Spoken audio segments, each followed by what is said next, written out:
Sistem pajak itu lebih banyak memeras kepada menengah ke bawah. Jangan yang kecil ditekan, dipajakin, yang kecil juga ditekan dormannya, yang bandar judolnya nggak diapa-apain. Kalau PPATK memang serius ingin membasmi judol dan TPPU, maka menurut saya sekarang orang yang menyebarkan banyak transaksi kepada rekening-rekening minjam itu, itulah yang diproses. Orang di bawah kita pajakin, orang yang makmur tidak tersentuh oleh tax reform, kan seperang kelas, Bang. Yang udah jelas-jelas memenuhi unsur TPPU, ngurusin masuk ke red notice aja nggak ada. Yang belum jelas dia kena TPPU, diblokir semua rekeningnya. Ini negara aneh menurut saya, Bang.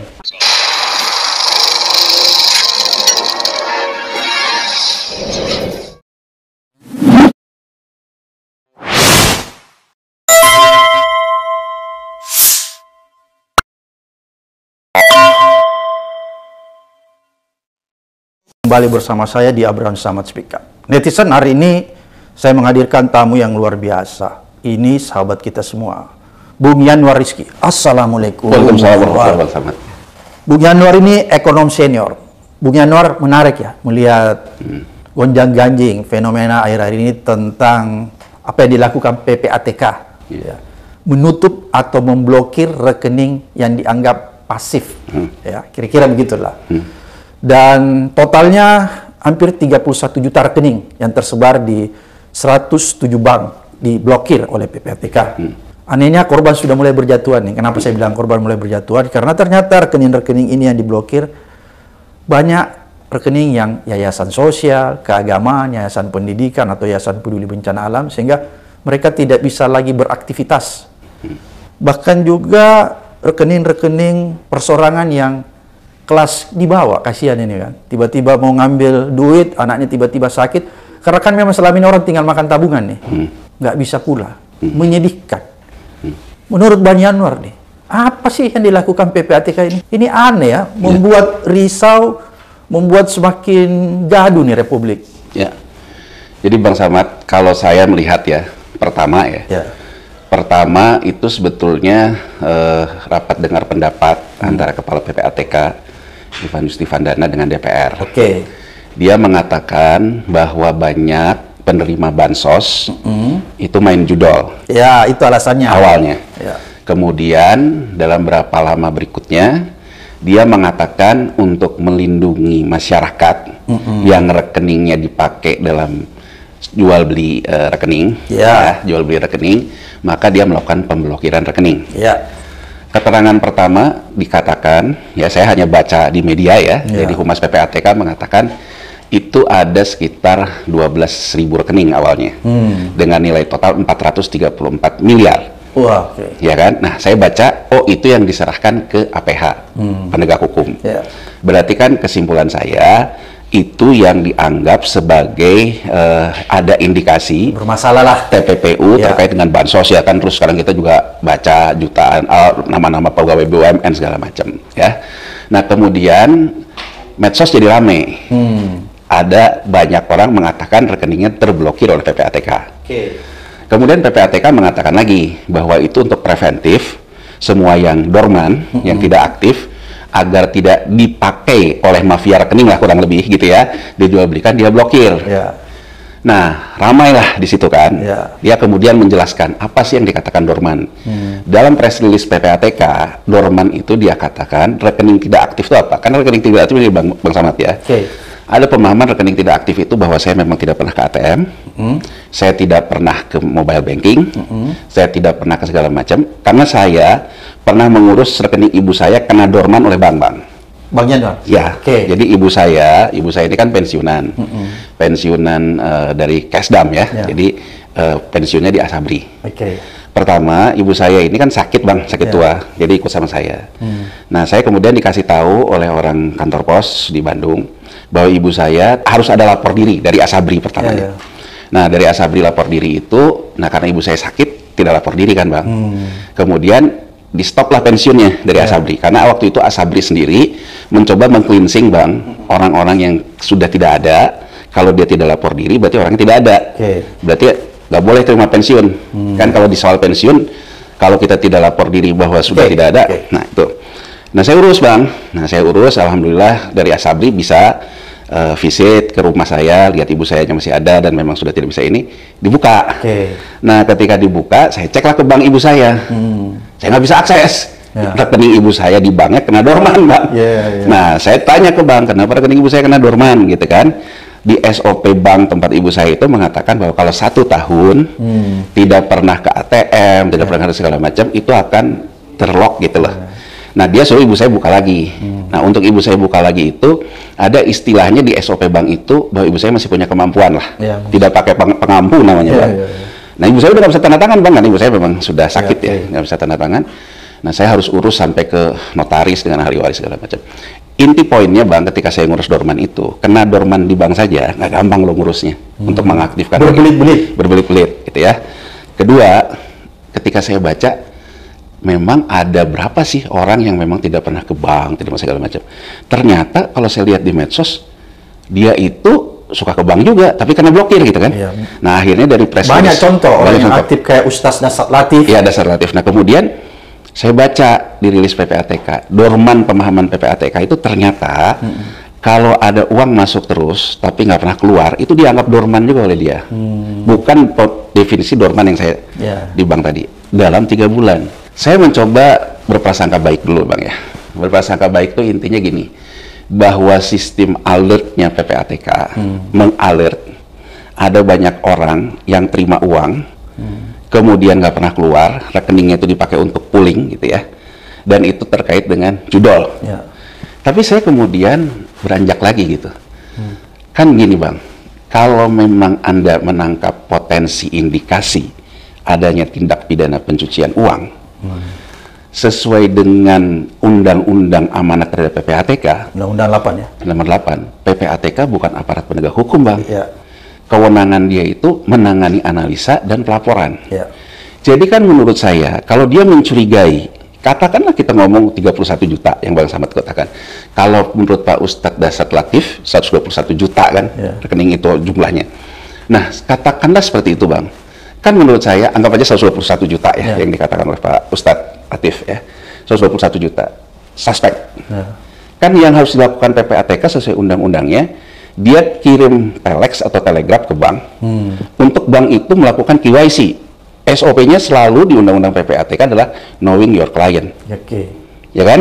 Berarti KYC bank akan melaporkan kembali ke PPATK bahwa kalau yang ini memang ini kondisinya segala macam. Nah, berarti kan kalau gitu meningkat kan ke analisa. Ada nggak kaitan ini dengan tindak pidana pencucian uang? Kalau menurut PPATK ada, ya kan, Bang? Dia baru bisa kan sesuai undang-undang itu dia blokir 20 hari 20 hari proses pemeriksaan dan klarifikasi. Kalau tidak ada dia serahkan ke APH. Di APH kan, Bang, ada proses lagi. Kalau nanti di APH terbukti bahwa orang yang nggak ada segala macam, itu yang disita oleh negara.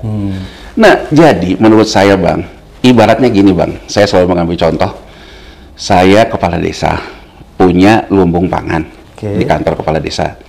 Pak Carik saya ngomong ke saya, Pak, ada tikus, bunuhlah tikus itu, kan gitu kan, Bang. Mbak, ada lagi tikusnya, bunuh lagi, ada lagi, ya sudah, bakar saja lumbung padi kita. Begitu dibakar lumbung padi, tikus mati, tapi padinya pun nggak ada. Habis kan, Bang? Nah, kurang lebih apa yang dilakukan PPATK menurut saya seperti itu. Jadi dia misalnya ada rekening dipakai, matiin aja semuanya. Menurut saya, Bang, hal kayak gitu, kita itu kayak bukan zaman AI, kayak bukan zaman big data. Dan ini kan semua transaksi elektronik perbankan. Sudah IT semua. Sudah IT. Masa Anda tidak bisa melakukan identifikasi? Saya gini, Bang. Saya pernah terlibat dalam pemeriksaan transaksi keuangan ya, terkait dengan pidana di pasar modal. Apa yang dilakukan SOP-nya? Dan dulu Pak Ivan juga waktu di Bapak PAM kolega juga sama saya. Jadi saya juga tahu juga. Masih sama posisi, Bang ya? Ya, jalan berpikirnya pun tahu lah, gitu, kurang lebih kan begitu ya, Bang ya. Udah tahu jalan berpikir Ivan ya? Jadi maksud saya gini, Bang. Yang kita lakukan pertama itu kan sebetulnya ketika misalnya saham, Bang. Ketika saham itu kena alert. Apa kena alert itu? Ya, dalam sistem yang waktu itu dibangun di tahun 97-an ya, setelah Krismon dan sebagainya ya, bukan yang sekarang udah ada AI dan sebagainya. Alert itu melakukan yang namanya statistical pattern, jadi pola statistik. Kalau begitu ada yang melanggar pola statistik, maka dia akan muncul alert. Apakah terjadi manipulasi pasar atau mainkan harga? Apakah terjadi perdagangan orang dalam? Belum tentu. Itu hanya memberikan sinyal ada satu pola transaksi di luar kebiasaannya. Saya memproses itu. Oke, saya proses. Kan saya tanya, Bang, ke perusahaan sekuritas. Ini nasabahnya mana, siapa ininya. Itu yang disebut dengan KYC kan. Saya analisa, saya periksa, oh ternyata nih polanya kayak gini.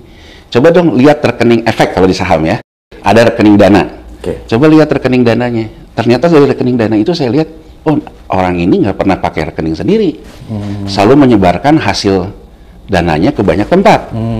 Saya dalam posisi sesuai dengan Undang-Undang Nomor 8 Pasar Modal, kurang lebih sama juga dengan kewenangan PPATK. Hanya sampai ke analisa, pemeriksaan, bukan penegak hukum. Yang saya lakukan waktu itu melaporkan ke penegak hukumnya, dalam hal ini penyidik pegawai negeri sipil Bapak Pam. Disitulah Pak Ivan waktu itu. Jadi saya juga banyak mengirimkan apa yang saya temukan waktu dulu ke Pak Ivan ketika Pak Ivan masih di Bapak Pam. Nanti di situ dia akan proseskan, ya seperti juga Bang Samad paham, kan harus ke dalam KUHAP juga, harus ada alat bukti hukum, alat bukti segala macam kan, baru proses itu bisa dilakukan.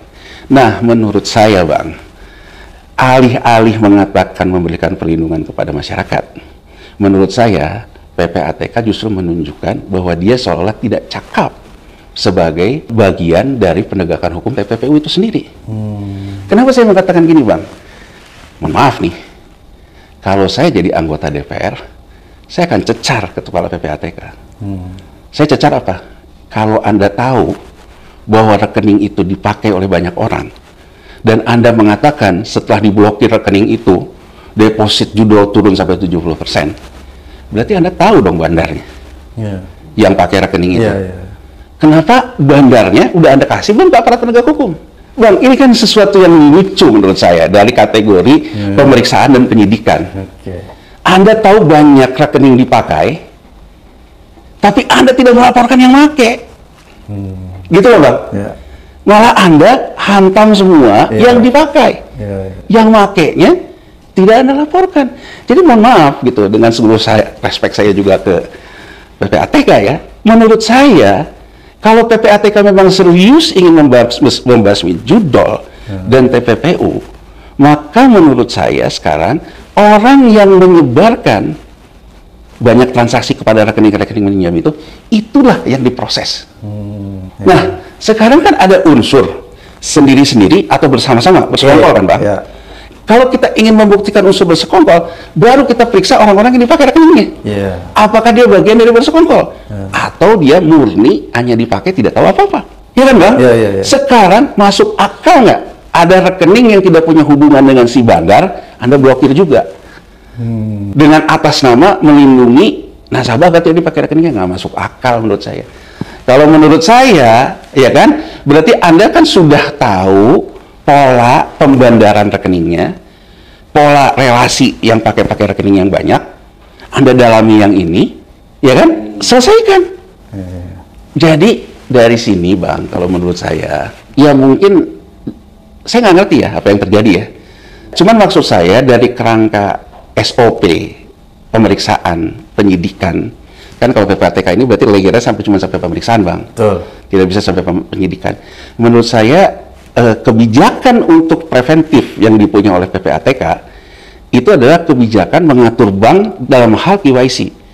Jadi gini loh Bang, kalau dianggap ini sudah masif ya, pola rekening dorman yang dipakai oleh bank, dia kan bisa mengeluarkan kebijakan yang tidak menyentuh rekening, tapi menyentuh kebijakan SOP di perbankan.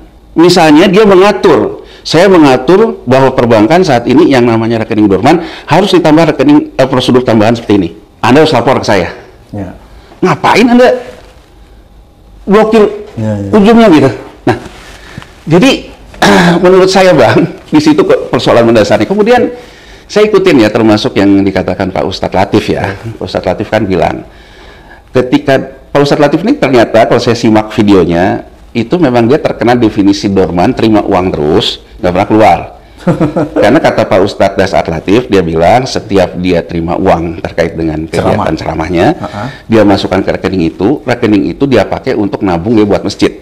Kan gitu ya Bang?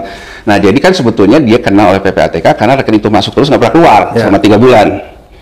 Nah yang menarik dari Pak Ustadz Latif mengatakan ketika dia mengurus pembukaan rekeningnya dikenakan biaya admin 100.000. Pak Ustadz Latif kemudian bilang kalau 121 juta kali 100.000 jadi berapa kan gitu kan?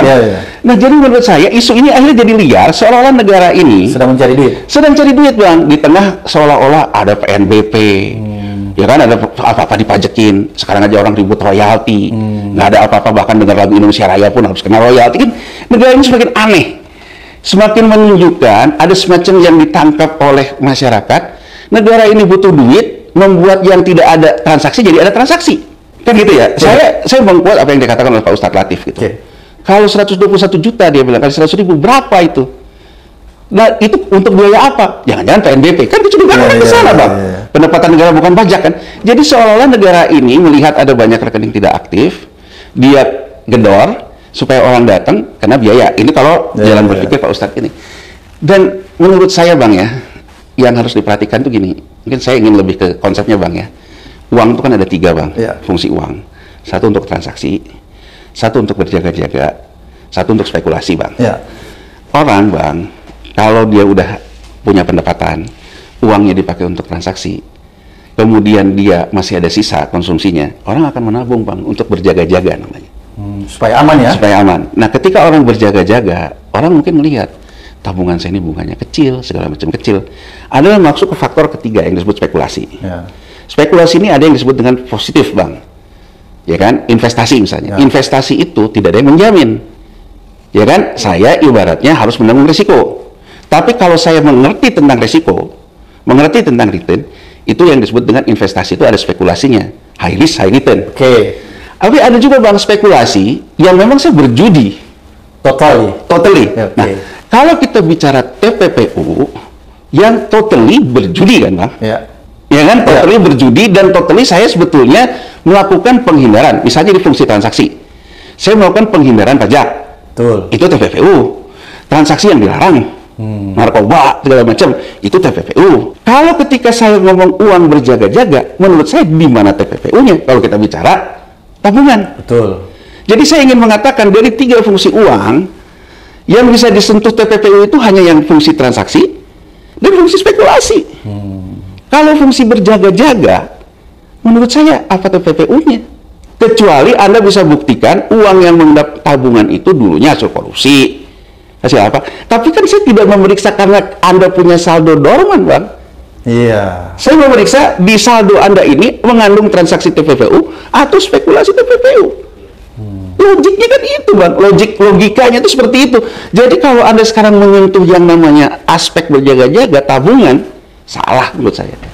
Justru menyusahkan orang. Salah karena fungsi uangnya yang disebut dengan transaksi dilarang itu hanya karena transaksi hanya karena spekulasi. Masa orang bilang mau dipidana karena orang nabung terus nggak pernah ngambil, kan aneh Bang. Cari-cari alasan. Kan nih, dan gini loh Bang. Ini akhirnya menurut saya menimbulkan kepanikan. Mulailah muncul anekdot yang sebetulnya masuk akal. Apa itu Bang? Uang ini disimpan di bank, ya kan? Lama-lama disita negara. Kalau ditransaksiin, dipajekin. Kenapa Bang? Karena dalam saat yang sama, Bank Indonesia 17 Agustus besok akan menerapkan payment ID. Jadi rekening kita dipautkan dengan NIK. NIK kita. NIK kita, kalau kita sekarang udah punya SPT atau NPWP, kita kan dapat email dari Dirjen Pajak, SMS, untuk kita memautkan NPWP kita ke NIK. Ini tahapannya nih Bang. Ya kan? Setelah tercapai database NIK menjadi database NPWP, bahkan orang yang tidak punya NPWP jadi punya NPWP, karena NPWP-nya NIK, Bank Indonesia kemudian mengatakan rekening nasabah, mau itu wallet itu macam GoPay dan sebagainya lah gitu ya. Deposito maksudnya? Semua Bang. Kartu kredit, asuransi segala macam dikaitkan sama NIK kita. Nah, orang terus membaca, oh ini mau berburu pajak di kebun binatang atau apa nih? Jadi semua tabungan mau dipajakin. Kan gini loh Bang, kembali ya. ketika fungsi uang yang disebut transaksi tadi, dia ada unsur PPN, Bang. Ketika orang itu mendapatkan pendapatan, ada unsur PPh. Ya. Ketika dia transaksi, ada unsur PPN. Ya kan? Ketika dia menabung, ada kan? Kalau udah bayar pajaknya di sini. Ya. Ketika dia investasi, ada pajaknya lagi. Nah, saya menangkap, Bang, saya tahu bahwa pada akhirnya saya selalu dikatakan meningkatkan tax ratio pakai power tax dengan sistem keadministrasian. Udah bisa kita baca sekarang. Ujungnya bahwa negara ini akan, kan gini loh, Bang, cakepnya itu apa coba? Orang itu dibiarkan dulu terbiasa bertransaksi digital, bahkan sampai rakyat kecil. Dengan pakai QRIS, dengan pakai apa? Jadi itu sengaja ya? Sengaja dimasukin dulu dalam semesta itu. Supaya orang terbiasa dan masif di situ. Masif masuk ke situ. Tapi Bang Samad, setelah kehebohan PPATK, saya mencoba membaca di depan kurva.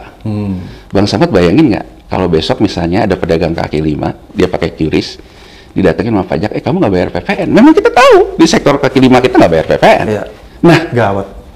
kan akhirnya orang menganggap, ya udahlah saya nggak usah transaksi aja deh. Nabung pun kena dorman. Kan kesannya jadi begitu, Bang. Dan gini loh, saya ingin mencoba memberikan perspektif ya. Yang dipanggil oleh Presiden Prabowo pada waktu itu Kepala PPATK dan Gubernur BI. Keduanya nggak ngomong apa-apa. Bahkan kantor komunikasi Presiden pun tidak bicara loh tentang ini loh. Tidak mengkelirkan. Tidak mengkelirkan. Jadi saya kan menangkap pesan, Ada sesuatu. negara ini lagi butuh duit. Ya kan? Lagi butuh duit, mencoba mendisiplinkan masyarakat yang banyak ini. Bang, saya setuju, Bang. Tapi kalau Anda tidak bereskan dulu yang gede, Anda berburu kepada masyarakat yang kecil. Menurut saya, ini bisa memicu yang namanya perang kelas, Mas. Bang, saya sih, kita nggak ngomongin lah tentang kiri, kanan secara mazhab ya. Tapi kan kalau kita lihat misalnya Che Guevara gitu. Ya. Kenapa Che Guevara memberontak? Seorang dokter yang kemudian memberontak.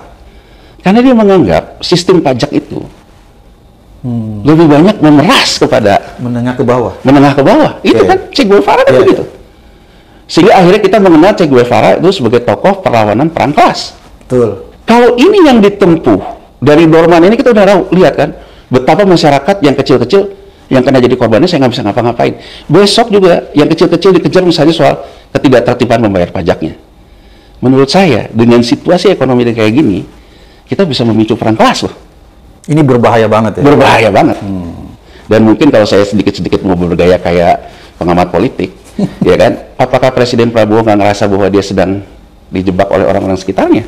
Ya, saya nggak tahu ya. Kalau ini berasal dari Presiden Prabowo, ya saya tentu mengatakan kepada Presiden Prabowo, Pak Presiden Prabowo, janji Anda mengejar koruptor ke Antartika. Kejar dulu ke Antartika. Selesaikan dulu itu barang. Kalau Presiden mengatakan bahwa saya akan ampuni asal balikin uangnya, selesaikan. Bagaimana skemanya? Ya. Setelah itu selesai, yang besar juga dihantam, yang besar disikat, baru kita bicara lah yang ini. Jangan yang kecil ditekan, Dipajakin, yang kecil juga ditekan dormannya, yang bandar judulnya nggak diapa-apain. kelas menengah atas konglomerat Nggak diapa-apain. Bang, sini Bang. justru mendapat privilege ya? Bang, saya tuh anehnya gini loh. Kenapa sih didengung-dengungkan soal payment ID ini dan termasuk dorman ini? Oke, apa kira-kira? Bang, kalau sekarang saya punya literasi, saya punya pengetahuan keuangan. Kapan sih mulai diberlakukan 17 Agustus? Saya pindahin Bang, duit saya Bang, keluar. Itu ya? Oh iya dong. Kalau kita simpan di rumah? Atau disimpan di rumah. Makanya kan rame-rame kalau masyarakat di bawah kan, yang termasuk TKW di Hong Kong gitu ya, kan menarik uangnya. Tapi Bang, kalau sekarang kelompok the have-nya, orang kayanya, dia melihat kayak gini, dia pindahin Bang. Supaya aman ya? Oh iya dong. Nah menurut saya, di tengah perekonomian lagi seret likuiditasnya di perbankan, karena masyarakat juga makan tabungan, kan gini loh Bang. Masyarakat makan tabungan. Perbankan itu sekarang lagi punya masyarakat yang makan tabungan ini kelas menengah ke bawah ya? Ya menengah-tengah Bang. Oke. Menengah-tengah, menengah ke bawah lah ya. Jadi dia sudah nggak punya kemampuan maka tabungan yang diambil. Nabung. Berarti Bang, kekurangan likuiditas Bang, tabungan. Sekarang ditambah lagi sama isu dorman. Orang yang tadinya juga tidak ngambil tabungan karena kebutuhan konsumsi, ikut ngambil. Apalagi ini tekanan dari perbankan kita Bang. Ditambah lagi isu payment ID. Wah, kalau gini mas saya buat bank digital aja di luar deh. Ditarik lagi. Apakah bukan kita memicu krisis karena kita membuka luka diri kita sendiri gitu? Ya saya sih tidak mengharapkan negara ini jadi krisis Bang. Cuman saya ingin mengatakan informasi intelijen kepada presiden, apakah membaca sejauh itu gitu? Bahwa ini kalau dibiarkan bisa terjadi perang kelas dan presiden tidak berhasil melakukan transaksi antar kelas. Kan ada dua, Bang. Fungsi pajak itu secara ideal itu adalah transaksi antar kelas. Kelompok yang besar kena pajak lebih besar agar dia mengatasi ketimpangan ekonomi. Uangnya dipakai untuk mengatasi kelompok-kelompok di bawahnya. Artinya fungsi pajak itu pada dasarnya secara filosofi transaksi antar kelas. Orang yang dalam kemakmuran akan dipotong, uangnya dipakai untuk menopang orang yang tidak makmur. Yang ada di bawah. Ada di bawah. Kalau kita keluar dari filosofi itu, orang di bawah kita pajakin, orang yang makmur tidak kena tersentuh oleh tax reform, kan perang kelas, Bang. Yang bawah merasa, udahlah hidup saya pas-pasan, saya masih ditarikin. Itu kan memicu perang kelas, yang tadinya tujuannya transaksi antar kelas. Sama juga ketika kita melihat yang PPATK, Bang, pencucian uang. Karena dia melakukan pencucian uang, melakukan pidana segala macam, maka akibatkan ekonomi tidak berjalan, kan? Makanya penegakan hukum, kan, Bang? Tujuannya apa? Agar pendisiplinan transaksi antar kelas bisa berlangsung. Tapi kalau sekarang yang kita ambil adalah orang yang nabung cuma segitu-gitunya, ditutup. Ya misalnya Pak Ustadz Latif ya, yang udah terbuka buat masjid, buat segala macam. Masih ada yang lebih lagi di bawah, kelas yang paling parah di gitu. Bahkan kan haji pun bisa kena, Bang Dorman, kalau pengertian PPATK kayak gini. Iya kan, Bang? Haji bisa kena, pensiunan bisa kena, gitu loh, Bang. Nah, kalau menurut saya, ini kan berarti keluar betul dari konteks kita dalam kerangka politik ekonomi, gitu. Kita nggak usah bicara dulu tentang neolib, tentang sosialisme. Terlalu jauh ya? Terlalu jauh. Mau neolib, mau sosialisme, fungsi negara. Itu politik ekonominya transaksi antar kelas. Bukan perang antar kelas. Bukan perang kelas. Payment ID adalah perang antar kelas. Bisa memicu ke sana. Bisa memicu ya? Iya. Jadi kalau misalnya payment ID nanti dilaksanakan setelah tanggal 17 Agustus, yang dari NIK bisa diintegrasikan kepada MPW, maka itu bisa dikategorikan perang antar kelas dan yang rugi kelas bawah. Bang, nih. Saya kemarin baru baca berita lah di salah satu media online. Ada tukang jahit, tahu-tahu ditagih pajak 2,5 miliar. Iya, saya nonton itu di TV. Dia kaget kan? Ya. Bang, besok kalau itu terjadi setelah 17 Agustus. Setelah 17 Agustus. Misalnya ada tukang somai, transaksinya banyak. Saya ambil contoh ekstrim aja deh. Wah, orang ini tiap hari transaksinya besar. Tidak ada knowing your client. Karena pajak juga dikasih target untuk penerimaan yang besar, dia datangin orang ini, tukang bakso. Bapak ini mestinya bayar pajak segini. Pusing nggak dia, Bang? Kemudian dia diancam pidana, diancam apa? Pening nggak kepala dia? Bisa stres tuh. Stres dia. Dia kan tahu-tahu disuruh bayar pajak gitu. Miliaran lagi. Saya paham bahwa kita ini banyak orang yang tidak bayar pajak itu ada dua kan. Betul-betul karena dia sektor informal. Atau dia penghindaran pajak. Dia menghindar dari pajak. Biasanya orang yang menghindari pajak itu justru kelas menengah ke atas. Iya. Nah sekarang kan kalau misalnya sektor informal juga, kan kita tuh kan selalu ngomong gini, tax ratio kita rendah, karena sektor informal kita kebesaran. Nah terus kalau sekarang kita mau menyentuh sektor informal, siap nggak sektor informalnya membayar pajak itu loh, Bang? Kan margin dia juga nggak banyak, Bang. Gini loh, Bang, ini kan harus mengerti juga. Satu, kita knowing your client. Kedua, kalau bagi pemerintah, knowing your people dong. Kita mungkin melihat, Bang, luar biasa ya dagang bakso ya, sehari begitu, ya kan? Tapi mungkin margin dia cuma 1.000 satu mangkok. Ya, betul. Ya kan? Kemudian dia kena pajak, dia ngambil pajak kan ke konsumennya. Dia bingung kan? Dari margin yang ada tipis itu ditagihin, uangnya juga mungkin udah dipakai untuk modal dagang bakso lagi. Jadi saya khawatir betul ya, Bang, khawatir betul lihat kondisi saat ini. Dan menurut saya perbankan, Bang, kalau semua orang ngambil uang hari ini di bank, nggak ada duitnya. Itulah kenapa kita tercipta krispon dulu. Jadi kalau orang tiba-tiba serentak keras nih ambil duitnya, ternyata nggak ada duit di bank. Nggak ada duit, itulah yang mengakibatkan perbankan jadi krisis kan. Itu yang terjadi sekarang. Sekarang belum terjadi, tapi saya ingin mengatakan pola kayak gini, apakah kita tidak memicu masyarakat untuk pada akhirnya, misalnya gini, Bang, dia pusing gitu kan, oh ternyata setiap sekarang transaksi elektronik saya dipotong nih, ada pajaknya. Akhirnya dia ambil ke bank, ambil saya duit saya, kembali ke zaman dulu, simpan di bawah bantal. Beramai-ramai di unit desa, bang, unit desa kayak gitu ngambil. Bang, unit desa itu nggak ada uangnya, bang. Kalau beramai-ramai gitu, walaupun tabungannya cuma satu orang 10 juta gitu, tapi kalau ngambil ramai-ramai nggak ada. Begitu nggak ada uangnya di bank itu, ramai kan?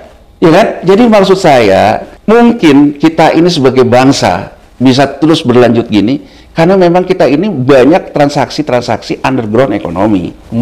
Dalam hal ini sektor informal. Ketika ekonomi sektor formalnya sulit, bahkan negara sulit karena harus bayar hutang, menyentuh yang sektor informal yang selama ini bisa mengatasi hidupnya sendiri, berarti menurut saya kita menyelesaikan persoalan formal dengan menciptakan persoalan di sektor informal. Jadi penyakit baru ya. Oh iya dong bang, kan sekarang itu kan kalau kita hitung bang ya, saya mencoba memahami sisi pemerintah lah ya. Hutang jatuh tempo 3 tahun berturut-turut tuh ada 800-an, 800. Bunga hutangnya 550. Artinya bang Samad, 1.300 triliun di 2025, 2026, 2027 udah untuk hutang sendiri. Itulah yang mau ditanggulangi kira-kira. Ya. Di saat yang sama, ekonomi masyarakatnya daya belinya menurun. PPN turun. Terjadi PHK di sektor formal. PPH turun. Penerimaan pajak dari PPN dan PPH turun. Di saat belanjanya naik. Karena hutang. Berarti kan pemerintah harus meningkatkan penerimaan. Munculnya apa-apa dipajekin. Kan kurang lebih begitu, Bang? Ya, semua. Nah, kalau sekarang kita ingin mengatasi persoalan ini bersama-sama, setuju aja, Bang. Tapi yang gede juga kan bertanggung jawab dong, Bang. Jangan dikasih privilege. Iya dong. Kalau sekarang justru yang gede dikasih privilege ya. Masyarakat kelas menengah ke bawah dipajakin habis. Bang, dalam hari yang sama ya. Jadi saya itu ditanya oleh kontan ya, harian kontan ya. Jadi harian kontan nanya ke saya bahwa OJK menetapkan Adrian. Jadi Adrian tuh CEO-nya Investri, Bang. Oke. Ini yang saya bilang tadi nih. Investasi yang kemudian cuci uangnya terpenuhi, hasil pemeriksaan OJK. Ya kan? Tapi orangnya udah lari. Menurut keterangan OJK dalam media, orang ini udah dimasukkan ke Interpol pencarian orang. Nah, kontan kemudian mengatakan kepada saya mereka investigasi, lihat di Interpol, bahkan saya juga dikirim link Interpolnya. Nama Adrian ini nggak ada. Tidak di red notice. Tidak ada di red notice. Saya ditanya apa komentar saya. Komentar saya kan simpel, Bang. Yang udah jelas-jelas memenuhi unsur TPPU, ngurusin masuk ke red notice saja nggak ada. Yang belum jelas dia kena TPPU diblokir semua rekeningnya. Ini negara aneh menurut saya, Bang. Kalau kayak gitu, Bang. Ya kan? Jadi menurut saya, kalau dunia ini sekarang lagi dilanda propaganda, Pak Presiden Prabowo, jadikanlah propaganda itu jangan propaganda yang tidak sehat. Bang, kan kayak gini orang ngomong gitu. Koruptor akan saya cari ke Antartika. Orang kan kemudian nunggu, yang mana ya di Antartikanya? Oh, yang kena jadi saya. Jadi maksud saya, Bang, saya tetap kita harus taat ya, sesuai dengan ajaran agama ya. Kita taat kepada pemimpin kan, ya kan, Bang? Ya. Tapi kita juga perlu mengingatkan pemimpin, ya kan? Jadi tidak kebablasan. Kebablasan. Okay. Jadi saya mengingatkan Pak Prabowo, jangan-jangan Anda menghitung geopolitik. Kan dia selalu bilang, kenapa perjanjian dengan Trump itu dia terima semua? Saya memikirkan rakyat Indonesia. Dengan kurang lebih kan begini, Bang. Kalau Amerika Serikat mengakibatkan kita gagal bayar hutang, menurut hitungan saya, secara ekonomi, sesuatu yang bisa dilakukan oleh Amerika. Terkait dengan uang beredar di pasar keuangan. Mungkin itu yang jadi pertimbangan Prabowo. Dia tidak mau negara ini jadi krisis. Okay. Nah, sehingga akhirnya mungkin dia deal lah dengan Trump, deal lah dengan BRICS, deal lah dengan banyak negara untuk mengurangi faktor geopolitik. Tapi kalau politik lokalnya ke bawahnya dia tidak jaga, menurut saya Pak Presiden, Anda sekuat apapun di atas, kalau di bawahnya sudah sampai ke masalah perut, sudah ke masalah sentimen, seperti yang sekarang terjadi dalam Dorman ini, menurut saya Anda perlu hati-hati dalam melihat alert itu. Dan saya hanya ingin mengatakan kepada Presiden Prabowo gitu, dari kejadian Dorman PPATK ini harusnya intelijen di seputar Presiden sudah bisa menangkap bahwa masyarakat kita dari kelompok menengah ke bawah sedang sensitif dan sedang mengalami kesulitan. Jadi menurut saya pembenahan reform lebih baik diutamakan untuk menyelesaikan hal-hal besar dulu. Jangan ke hal-hal kemasyarakatan. Jangan cari gampangnya, menengah ke bawah dipajakin itu gampang. Itu. Jadi menurut saya ya kembali ke Presiden. Kita ini kan Kan Pak Presiden sendiri selalu mengatakan gitu. Dikit-dikit podcast gitu kan. Ya mungkin menurut saya satu-satunya cara yang kita kan hanya bisa menyampaikan. Oke. Ya kan kita hanya bisa menyampaikan, ya kembali kepada Pak Presiden. Cuman kan kalau menurut saya, kalau sekarang juga saya ingin seperti para pengamat politik, kan selalu ngomong gitu kan, brutus gitu. Oke. Ya kan, jangan-jangan Pak Presiden ini lagi dipicu untuk membuka luka Agar supaya terjadi sesuatu. Ya kembali ke Pak Prabowo lah. Oke. Bung Yanwar, saya ingin kembali lebih menarik kepada payment ID. Kalau misalnya nanti ini betul dilakukan, setelah tanggal 17 Agustus ya, prediksi Bung Yanwar, apa yang bakalan terjadi? Apakah menengah ke bawah semakin hancur atau gimana? Gini Bang, saya ingin membaca ini hipotesis, analisis. Oke. Saya membaca ketika orang ribut dalam salah satu perjanjian Presiden Prabowo dan Presiden Trump, itu tentang transfer data kependudukan ke Amerika Serikat. Menteri Perekonomian Airlangga Hartarto mengatakan, itu nggak gitu aja, itu hanya terkait dengan transaksi digital. Gitu juga penjelasan Mutia Hafid, Menteri Komdigi ya. Saya kemudian mempelajari gini Bang, ini kalau misalnya ada bank digital, yang bank digital itu e-wallet Bang, ya kan, jadi e-wallet lah gitu ya. Nah, saya membuka bank digital dari internet, banknya dari Amerika. Dia dengan punya bisa akses ke NIK saya, karena kan ada perjanjian Amerika dengan Indonesia dalam perjanjian itu tentang data. Artinya saya memenuhi aspek legalitas KYC di sistem Amerika Serikat. Bahwa saya bisa membuka rekening karena saya bisa di KYC. Ini kalau kita lihat benang merahnya, seolah-olah ini disepakati juga dengan Amerika, kemudian di dalam negeri sendiri didorong orang untuk crowding out. Di orang akhirnya menabung kepada Bank Amerika. Jadi menurut saya senang dengan teori konspirasi ya, walaupun katanya berhayal gitu, kan karena kita nonton film. Jadi kesan saya itu jadi gini Bang, jangan-jangan memang Amerika membuat perjanjian ini terjadi, dia dorong juga beberapa kebijakan di dalam negeri, mendorong agar pasarnya pindah kan. Jadi Indonesia dijadikan pasar ya? Jadikan pasar. Bang, kalau kayak gitu Bang, sekarang saya ambil contoh Bang. Saya misalnya, saya nggak mau pusing lah. Bang, kadang-kadang gini loh Bang, bukan karena kita itu melakukan penghindaran pajak atau tidak bayar pajak. Misalnya saya punya tabungan, itu kan Bang. Kemudian saya mentransferkan antar rekening saya. Tahu-tahu kedetek, tahu-tahu saya dicek sama pajak, kan buat saya merepotkan Bang. Ya. Klarifikasi segala macam gitu. Repot. Kalau misalnya muncul pikiran agak ini, ya udahlah, saya buat aja deh bank digital lah. Kalau sekarang juga bisa pakai. Ya kalau QRIS punyanya BI, kan ada juga yang punyanya Visa dan Mastercard Bang. Ya. Bikin bank digitalnya di Amerika. Di Amerika. Begitu saya beli siomay, tok gitu aja kan, tok. Kenapa nggak payment ID? Enggak, kenanya di Visa dan Master. Saya hanya ingin mengatakan, semakin punya literasi, semakin punya kemampuan, dia akan tetap melakukan penghindaran Bang. Yang tidak bisa apa-apa, yang tidak punya literasi, yang tidak punya kemampuan. Dan itu yang ada di kelas bawah. Kelas bawah. Akhirnya yang disentuh mereka. Kalau yang punya kemampuan, tetap punya kemampuan penghindaran, Bang. Nah, Bang, saya mungkin terakhir ya, saya ingin mengatakan, Bang. Jadi saya ditanya oleh seorang ibu rumah tangga lah. Dia bilang ke saya, Pak, saya tuh pusing, Pak. Pusing kenapa, Bu? Kebetulan ya, saya samalah di satu tempat gym ya. Dia nanya ke saya itu baca yang Dorman itu, saya punya rekening Pak, rekeningan tabungan anak saya sekolah, anak saya ini sekarang masih SMP, tapi kok saya kemarin Pak, saya tarik uang saya pindahin beli emas batangan, kenapa sekarang beli emas batangan kena pajak 0,25%, dia tanya ke saya, saya kemudian Bang dari situ, sebegininya ya lemahnya literasi kita. Bayangin Bang, ibu itu berpikir, ya kan, daripada saya kayak gitu, saya tarik, beli emas batangan. Saya beli emas batangan, ketika beli emas batangan, dipajakin sekarang Bang, mulai 1 Agustus. Apa persepsi yang timbul? Ibu itu kemudian bilang, segitu susahnya ya Pak, negara, pemerintah nggak punya uang. Itu loh Bang. Ya kan Bang?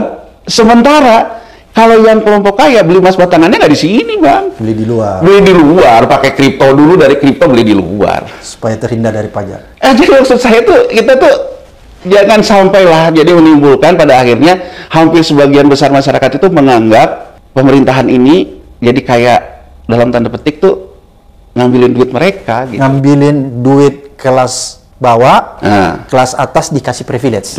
Itu jangan sampai begitu. Jadi kalau saya sih sarankan atasi dulu yang gede-gede, yang atas. Begitu itu udah diatasin, yang bawah Bang, kalaupun juga kemudian kita tertibkan, dia juga akan ikut disiplin. Justru yang bawah itu paling disiplin sebenarnya. Iya, tapi kalau yang bawah dihajar, yang atasnya enggak, wah gawat.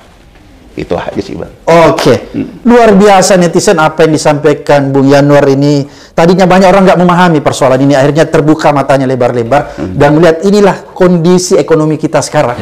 Oleh karena itu kita perlu alert ya seperti tadi, agar supaya kita tetap bisa mewaspadai apa yang bakalan terjadi ke depan.